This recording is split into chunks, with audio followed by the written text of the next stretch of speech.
Today, we're going over the pinky toe right here. Is this toe broken? Is it sprained? We're going to go over how to take care of it, how to diagnose it, and when to panic and see your doctor. And we're starting right now. So the real key is, how do you tell if it's broken or sprained? So number one, if it's black, blue, it's more likely to be broken, although it's not 100%. If it's deformed, so if your toe's like bent like this right here, very likely there's a good chance that it's broken.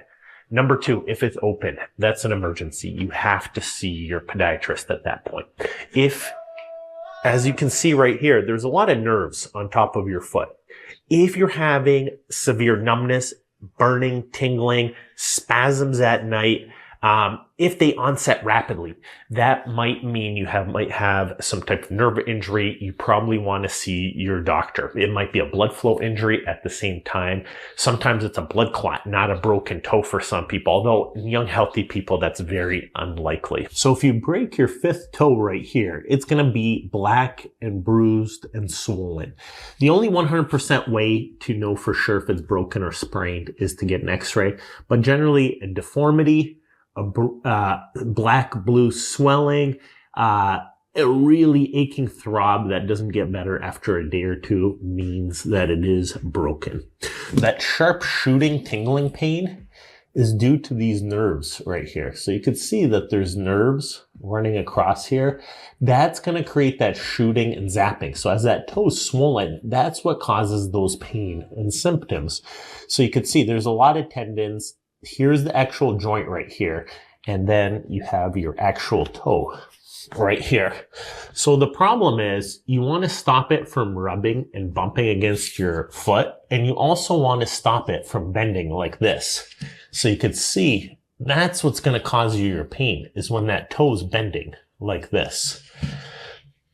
So what you can do is, number one, you could see there's these gel pads that can slip on the toe. So the easiest thing right here, this will help. It's not perfect, but you can see the gel pad goes on here. And when your foot turns out, it's going to stop it from rubbing quite as much on the outside of the shoe. When you put your sock on, this stays tilted back. So the sock helps that. If it's just the tip of your toe, so if it's just the tip of this toe, you have this little guy right here. Some people affectionately call it like well, you already know what it looks like, but you can see these cones look really good. And then you also have this heavier duty one right here. So you could see this one goes on like this. And then you put your sock on, and that'll protect the outside of your foot from rubbing. And you can see I have it sitting on an orthotic. The orthotic provides some bend protection. So see, without the orthotic, how easily the foot bends. Whereas with the orthotic, see, it's a little bit harder to bend. It gives it a little bit more stability inside a good shoe. Also, if you have a good slipper inside the house, you can see the slipper, this slipper has an orthotic in here. So that can protect it. So you can see an orthotic slipper. An orthotic slipper right there could really help protect things. And another thing is, you can see a shoe like this. What you want is, I can feel the fifth toe right there. And what you can see with the shoe is, it's all mesh right here. See where the stitching is right here? Some shoes have the stitching right here. So especially dress shoes, you want to be careful where your fifth toe is, that you only have mesh. Otherwise, your broken toe is going to hurt. If you don't have these gel pads at home, what you can do is grab a Kleenex and a piece of tape. So what I like to do is a piece of duct tape. You rip the duct tape in half right there. And here is all you do for your fifth toe. So here's the fifth toe buddy fracture. So you take this. I like to pad in between the toe. And this right here, I just wrap it a few times. See what I'm doing? I just like to go up in between So be careful so you don't injure your fifth toe. And then up above,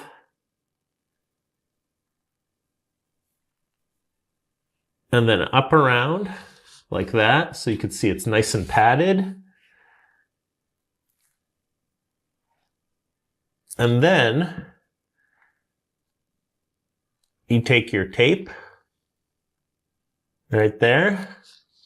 So see what I did? I just taped around here. And then you take your other tape like this.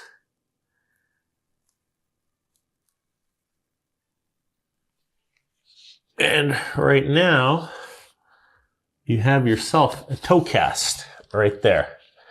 So that toe cast is the equivalent of something like this or something like this. So how do you treat this? So number one, you can see there's a lot of tendons on top of your foot right here. The problem is that when you're walking, these tendons are firing and they're pulling on the toe. And what happens is you want to wear a walking boot. So a walking boot, even though it's really overkill, if you're having pain, it will help you get better because it will stop those tendons from firing. It will stop your toe from bending, and that will let it heal the quickest. The whole point of the walking boot is that it will stop the tendons to your toes from crossing your ankle and firing there, because all these tendons start on the leg. And at first people seem like it's crazy to wear a boot, but when they're not getting better for weeks or months and their toes are still aching without relief, that's when this makes sense. If you want this to heal as quick as possible, you want to get yourself a walking boot and you want to heal as quickly as possible. So this is reserved for people who aren't getting better or have a major toe fracture that's worse than it seems.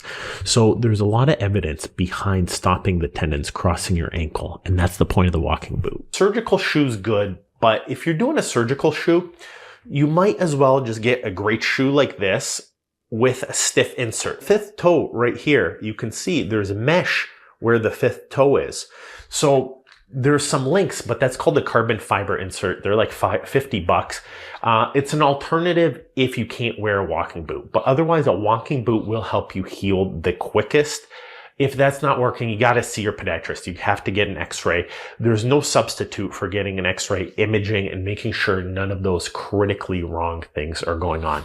So that's how you tell your fifth toe. Is it broken? Is it sprained? And that's how you take care of it with buddy taping.